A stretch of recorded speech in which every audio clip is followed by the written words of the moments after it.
ఎందుకు బాబు మీ అమ్మగారిని ఇబ్బంది పెడతావు? అయ్యో, ఆవిడ గురించి వదిలేండి స్వామి. ఎప్పుడు ఏదోటి సణుగుతూ ఉంటుంది. ఊళ్ళో సంగతులు అస్సలు ఏమీ తెలియవు. ఊళ్ళో సంగతులు నీకు అనవసరం. ముందు పెద్దవాళ్ల మనసు నొప్పించకుండా నువ్వు నడుచుకో. అందుకని సామాజిక స్పృహ ఉండకూడదని నేను చెప్పడం లేదు.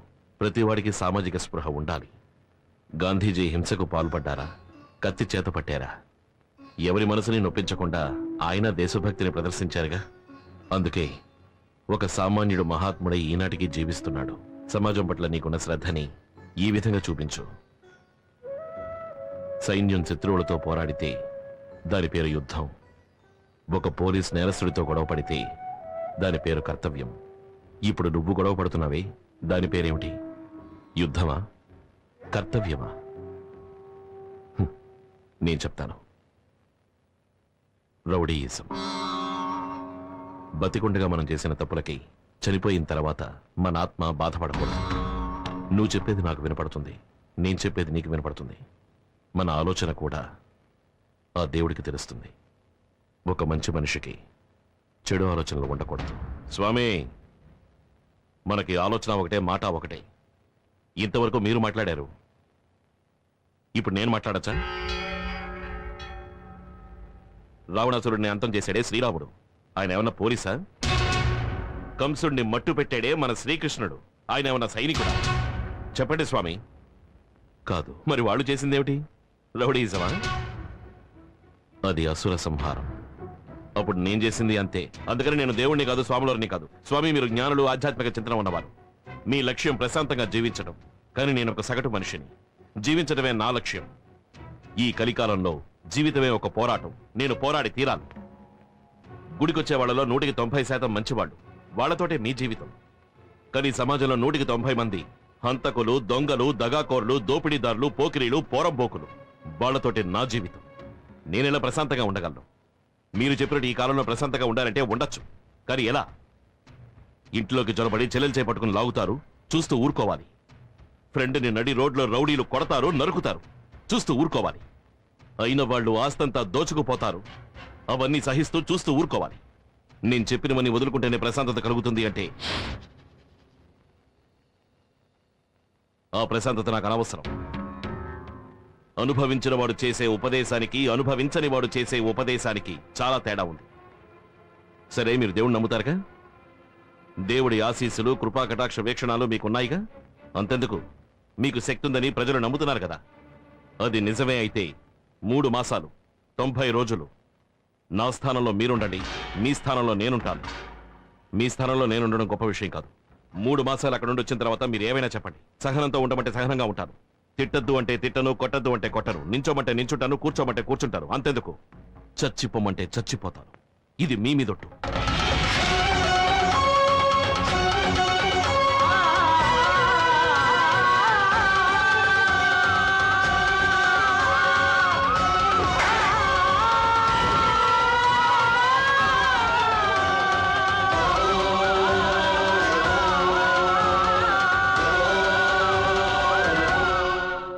ఈశ్వరుడి మీదొట్టు.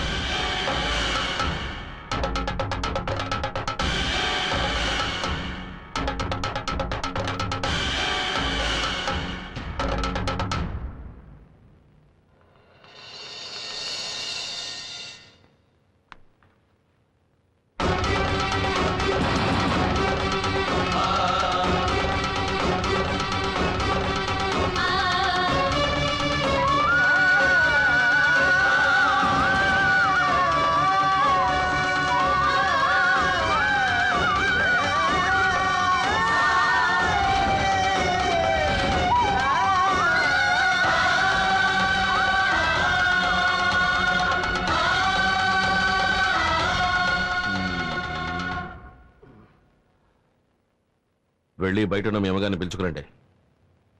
ఏంటి అలా చూస్తున్నారు? ఇంకో 3 నెలల వరకు ఆవిడే మీ అమ్మగారు. వెళ్ళండి. అమ్మా, స్వామీజీ పిలుస్తున్నారు, లోపలికి రండి. నన్నెప్పుడు ఏకవచనంతో పిలిచేవాడివి. స్వామీజీతో మాట్లాడిన 5 నిమిషాల్లో నీలో ఎంత మార్పు వచ్చేసింది. స్వామీజీ మహిమ. రా.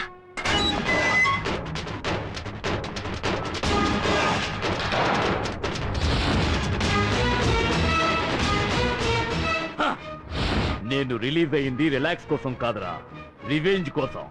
ఎక్కడ్రా ఈశ్వర్? ఏం స్వామి, మా అబ్బాయికి చేయాల్సిన ఉపదేశం చేసేసారా?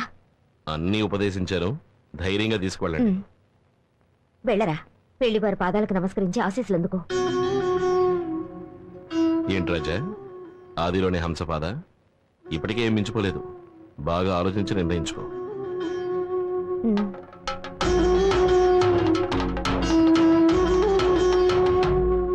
సార్ మూడోసారి గెలిచారు కదా, మీ నియోజకవర్గ ప్రజలకు ఏం చేయబోతున్నారు? వచ్చే ఎలక్షన్లో నాకు సీట్ రావాలి, మళ్ళీ నే ఎమ్మెల్యేనవ్వాలి. అప్పుడు ఆ ఈశ్వరుడికి నేనే శనీశ్వరుణ్ణి. ఎలక్షన్లైన మరుక్షణం ఆ ఈశ్వర్ని నేనే నా చేతులతో అడ్డంగా నరికేయాలి. అదేరా నాకు నిజమైన గెలుపు. నా నియోజకవర్గ ప్రజలకి నేను ముఖ్యమైన వాగ్దానం చేశాను, వెంటనే దాన్ని నెరవేర్చాలి. రై, ఊరికి బయలుదేరండ్రా. నా వల్ల నీలో మార్పు వస్తుందో రాదు, ఈ సమాజం నీలో మార్పు తెస్తుంది.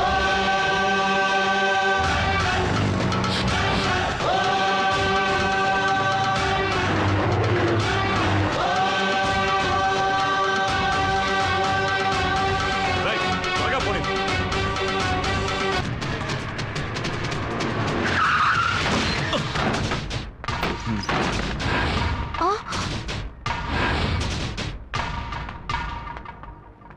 ఈశ్వర్ ఎక్కడున్నాడు? రాలేదు.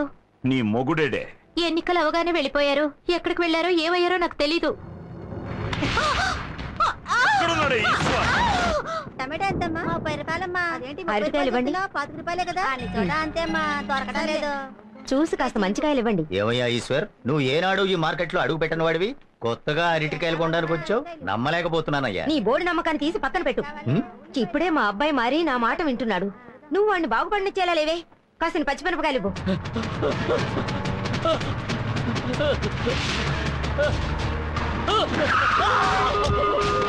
ఎక్కడ్రా ఈశ్వర్? తెలీదు. చెప్పరా? నాకు తెలీదు. చెప్తావా లేదా? నిజమే చెప్తున్నా, నాకు తెలీదు. చెప్పేదాకా కొట్టండి.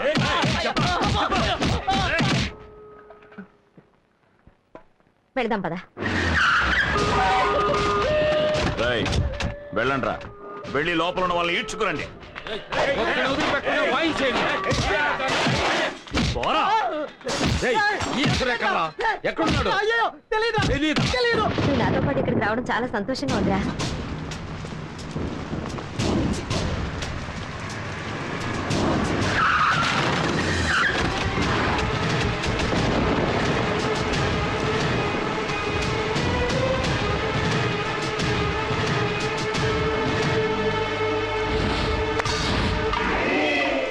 పోటుగాడిని ఇక్కడికి లాక్కురండి.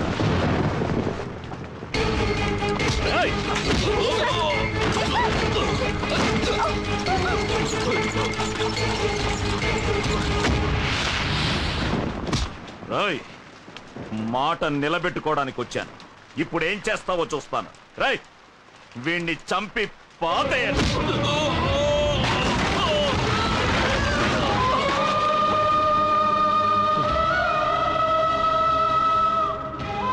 అయ్యా, వాడు ఇంతకు ముందులా లేడండి.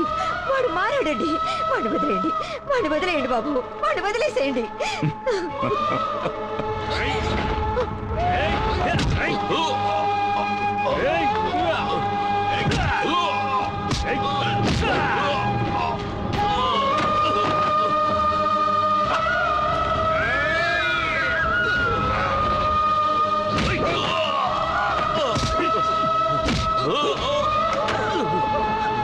వాడిని కొట్టండి,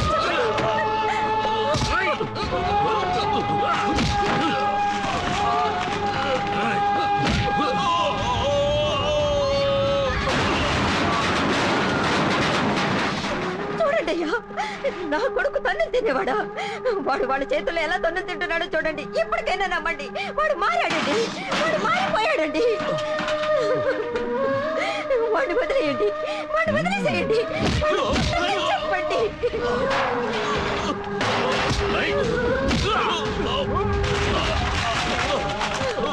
అయ్యా దయించి నా మాట నమ్మండి, వాడు మారాడు. ఇక పొరపాటును కూడా వాడు మీ జోలికి రాడు. నమ్మండి, నన్ను నమ్మండి.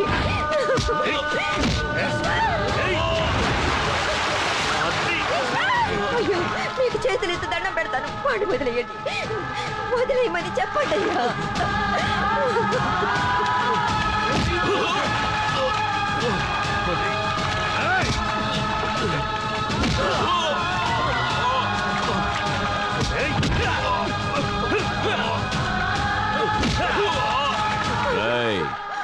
వాణ్ణి ఒక్క వేటుతో వేసేయండి. వాడిని చేయండి.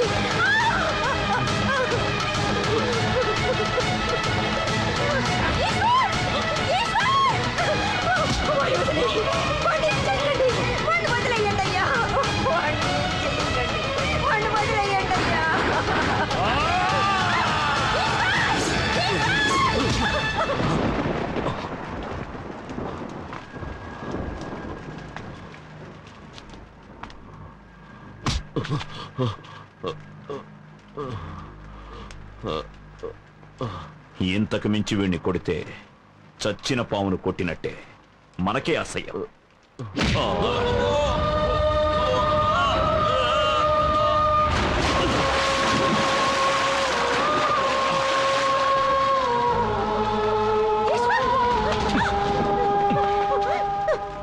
నీ కొడుకు ప్రాణాలు నీకు భిక్షగా వేసి వెళ్తున్నాను. ఇక మళ్ళీ వాడు నా జోలికొచ్చాడో నీ కొరివి పెట్టడానికి నీకు కొడుకుండడు.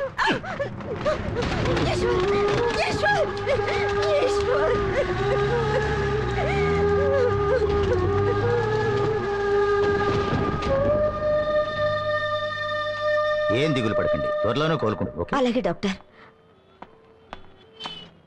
ఇప్పుడు తృప్తిగా ఉందా? అడ్డమైన స్వామీజీల దగ్గరికి తీసుకెళ్లి అన్నకి పరిస్థితి కలిగించావే. నీకెందుకు మగపిల్లాడు? మాట్లాడకుండా నాన్న ఆడపిల్లల కనుండి పోయేది. నువ్వు ఈ గాయం 2 రోజుల్లో తగ్గిపోతుంది, కానీ 20 ఏళ్ల క్రితం నా మనసుకు తగిలిన గాయం ఇప్పుడే ఆరింది. వీడికి వాళ్ళకి మధ్య ఉన్న సమస్య తీరిపోయింది. ఇక నా బిడ్డ ప్రాణానికి ఎలాంటి ప్రమాదం రాదు. ఆ ఒక్కడి చాలు నేను ప్రశాంతంగా బతకడానికి. నువ్వు నీ ప్రశాంతత, నువ్వు ఇంకెవరి దగ్గర తన్నులు తినాలనుకుంటున్నావో తినే. ఇదంతా నీ తలరాత.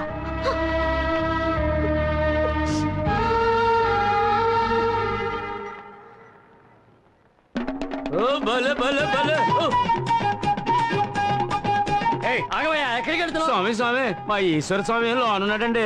లోన కుదిలినారంటే చూసి వస్తాను స్వామి. స్వామి స్వామి స్వామి శివలింగ స్వామి.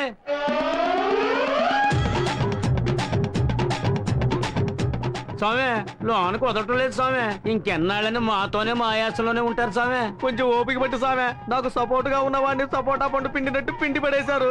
ఎమ్మెల్యేని ఎదిరించి నిలబడ్డా నేను దొరుకుంటే నా పరిస్థితి ఏమైందో కొంచెం ఆలోచించు స్వామి. అవును స్వామి, పొంగను కాల్చినట్టు కాకిని కాల్చినట్టు టప్ప టప్ప కాల్ చేస్తారు స్వామి. నువ్వు ఊరుకో స్వామి, నువ్వే కాల్ చేసి ఎలా ఉన్నావా? స్వామి అడు చూడు స్వామి, మీ మడిసి వస్తున్నాడు.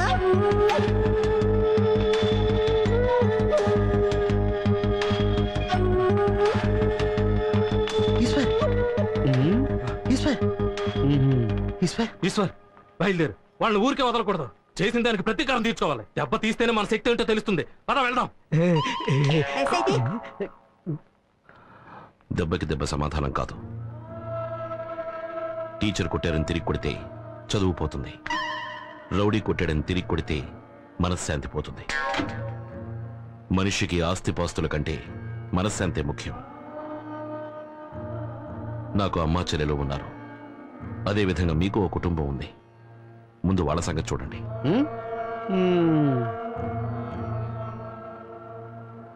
స్వామి స్వామి ఏంటి ఈశ్వర్ ఇలా మారిపోయా? అవును, వీడు మారిపోయాడు. మీరు కూడా మారండి, లేదా ఎవరి చేతుల్లో అయినా తన్నులు తిని చావండి. పద ఈశ్వర్.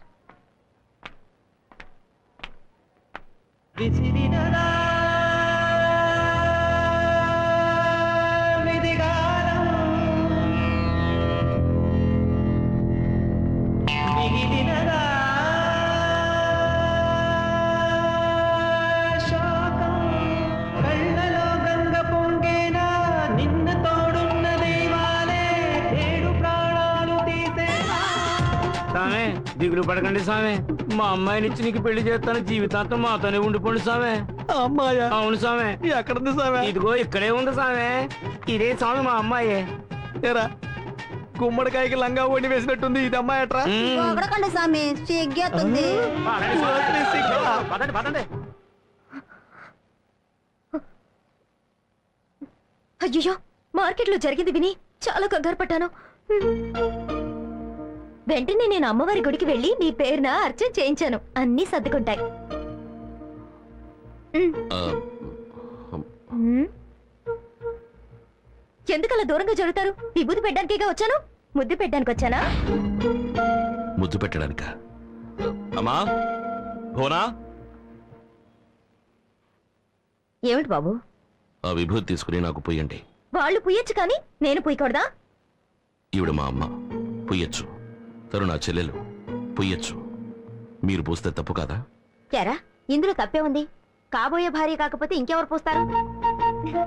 కాబోయే భార్య ఈశ్వర్లు ఎవరై ఉంటుందా? నువ్వు పెట్టమ్మా.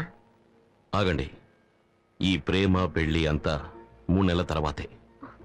3 రోజులకే అన్నయ్యలో ఇంత మార్పు అయితే 3 నెలల తర్వాత ఇంకేమవుతుందో అదంతా నాకు తెలీదు. నన్ను పెళ్లి చేసుకోవాలి. ఒట్టేయండి. నీకు ఈశ్వర్కి. మీరేగా ఈశ్వర్. ఆ? ఆ, సరే, ఆ ఈశ్వరుడికి నీకు. ఏ ఈశ్వరుడు? శనీశ్వరుడా, మహేశ్వరుడా, లోకేశ్వరుడా? ఆ, సరే, నీ ఈశ్వర్కి నీకు 3 నెలల తర్వాత పెళ్లి. రండమ్మా రండి. అది సరే గాని అర్చన ఎవరి పని చేయమంటారు? అబ్బాయి పేరుని చేయండి. బాబు ఈశ్వర్, గోత్రనామాలు చెప్పిన ఆయన అర్చన చేసేస్తాను. గోత్రనామాలనేవి కేవలం మనుషులకే. ఆ దేవుడికి అంతా సమానమే. దయుంచి అర్చన దేవుడి పేరు మీద చేయండి. ఆహా, చూసావా అమ్మా, చూసావా? ఆ స్వామీజీ దయ వల్ల ఈశ్వర్ ఎంత మారిపోయాడు. అవునవును, చాలా మారిపోయాడు. మీరు వెళ్ళి అర్చన సంగతి చూడండి, వెళ్ళండి. సరేనమ్మా. ఓం శివాయ